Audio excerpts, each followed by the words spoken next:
Lesson 3 पढ़ रहे थे आप लोग, श्रद्धा, मनु, जयशंकर प्रसाद।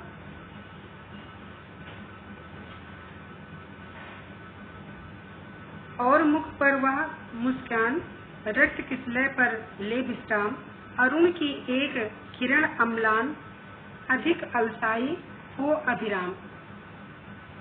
किसलय माने होता कोपल, और विद माने चंद्रमा, अम्लान, अम्लान माने होता है स्वच्छ स्निग्ध। इन पंक्तियों में श्रद्धा की छवि का चित्रण किया गया है। श्रद्धा के मुखड़े में और मुख पर वह मुस्कान, श्रद्धा के मुखड़े पर मोहक मुस्कान ऐसे लग रही थी। रक्त किसले पर ले विश्राम, ऐसा लग रहा था कि जैसे लाल रक्तिम नवीन कोपल पर अरुण की, अरुण माने सूर्य की एक किरण अम्लान, अम्लान माने तो अलसाई हुई स्निग्ध किरण, जैसे लाल रक्तिम नवीन कोपल पर सूर्य की एक अलसाई हुई स्निग्ध किरण विश्राम कर रही हो। अभिराम माने विश्राम कर रही हो। यहाँ पर कवि कहता है कि श्रद्धा के मुखड़े पर मोहक मुस्कान ऐसे लग रही थी जैसे लाल रक्तिम नवीन कोपल पर सूर्य की एक अलसाई सी स्निग्ध किरण विश्राम कर रही हो। कहा मनु ने नभ धरणी बीच, बना जीवन रहे से निरुपाय, एक उल्का सा जलता भ्रांत, शून्य से फिरता है असहाय। कौन हो तुम बसंत के दूत, बिरस पतझड़ में अति सुकुमार, घन तिमिर में चपला की रेख, तपन में शीतल मंद बयार। श्रद्धा मनु से उनका परिचय पूछती है। इस पर मनु उसे अपनी दयनीय स्थिति का परिचय देते हैं। कहा मनु ने अपना परिचय देते हुए श्रद्धा से कहा, नभ धरणी बीच, नभ माने होता है आकाश और धरणी माने होता है पृथ्वी। पृथ्वी और आकाश के बीच में बना जीवन रहस्य निरूपाय, इस नीरो माने होता सुनसान स्थान में मेरा एकाकी जीवन एक पहेली बना हुआ है। बना जीवन रहस्य, रहस्य माने होता पहेली, मेरा जीवन एक रहस्य बना हुआ है। एक उल्का सा जलता भ्रांत, उसे सुलझाने का मेरे पास कोई उपाय भी नहीं है।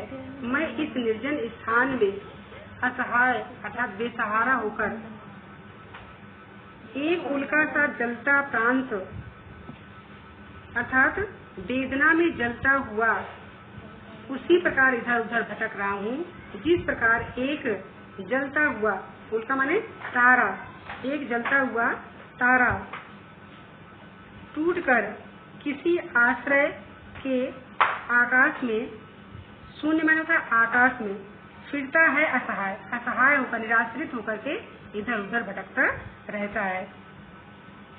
मनु अपना परिचय श्रद्धा को देते हुए कहते हैं कि पृथ्वी और आकाश के बीच में इस नीरो स्थान पर मेरा एकाकी जीवन एक पहेली बना हुआ है। उसे सुलझाने का मेरे पास कोई उपाय भी नहीं है।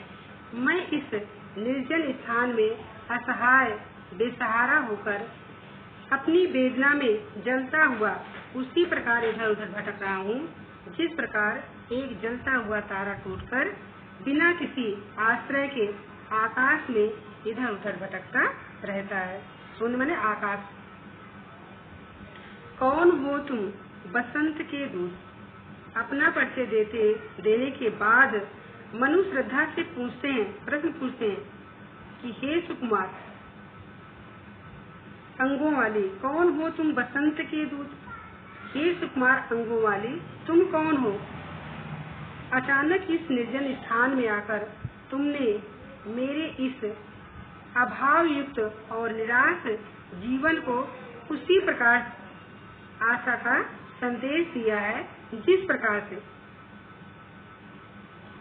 बसंत के दूत अर्थात जिस प्रकार से विरस पतझड़ में अति सुकुमार, जिस प्रकार से पतझड़ के बाद पतझड़ के समय कोयल अपने मीठे स्वर से बसंत के आगमन की सूचना देती है।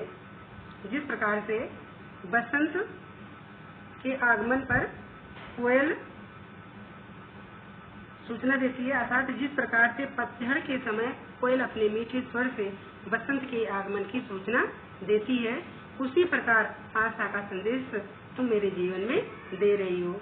घन तिमिर में चपला की रेत, मेरे इस अतिशय निराशपूर्ण जीवन में तुम आशा की किरण जैसे दिखाई दे रही हो। घन माने का बादल, तिमिर माने का अंधकार। तपन में शीतल मंद बयार, और साथ ही शीतल माने होता है ठंडक, साथ ही वेदना और व्यथा से तप्त मेरे जीवन में शीतल और मंद बयार, सुगंध से परिपूर्ण मंद पवन की भांति नवीन चेतना उत्पन्न कर रही हो। अपना परिचय देने के बाद मनु श्रद्धा से प्रश्न पूछते हैं, कौन हो तुम बसंत के दूत? बसंत के दूत अर्थात कोयल अपने मीठे स्वर से बसंत के आगमन की जैसे सूचना देती है, उसी प्रकार से हे सुकुमार अंगों वाली तुम कौन हो? बना जीवन रहस्य निरुपाय, विरस पतझड़ में अति सुकुमार, अचानक इस निर्जन स्थान में आकर तुमने मेरे इस अभाव युक्त और निराश जीवन में उसी प्रकार से आशा का संदेश दे दिया, जिस प्रकार से पतझड़ के समय कोयल अपने मीठे स्वर से बसंत के आगमन की सूचना देती है। घन तिमिर में चपला की रेत, मेरे इस अतिशय निराशपूर्ण, तिमिर माने अंधकार से परिपूर्ण निराशापूर्ण जीवन में तुमने चपला की रेत, चपला माने किरण जैसी दिखाई दे रही हो। तुम हमारे इस निराशपूर्ण जीवन में आशा की किरण जैसे दिखाई दे रही हो। तपन में शीतल मंद बयार, और साथ ही वेदना और व्यथा से तप्त मेरे जीवन में शीतल और मंद पवन की भांति नवीन चेतना उत्पन्न कर रही हो। काव्यगत सौंदर्य, टूटे हुए उस तारे से मनु की स्थिति की तुलना करके कवि ने उसकी निराश्रित और उद्देश्यहीन स्थिति का चित्रण किया है। श्रद्धा को बसंत का दूत बताकर कवि ने यह संकेत किया है कि वह मनु के जीवन में आशाओं का संचार करने के लिए उपस्थित हुई है। भाषा, साहित्यिक खड़ी बोली, शैली, प्रतीकात्मक और लाक्षणिक अलंकार, श्लेष, उपमा, रूपक और अतिसंयोक्त अलंकार, रस, श्रृंगार रस, शब्द शक्ति, लक्षणा, गुण, प्रसाद एवं माधुर्य गुण, छंद, मात्रिक और श्रृंगार छंद।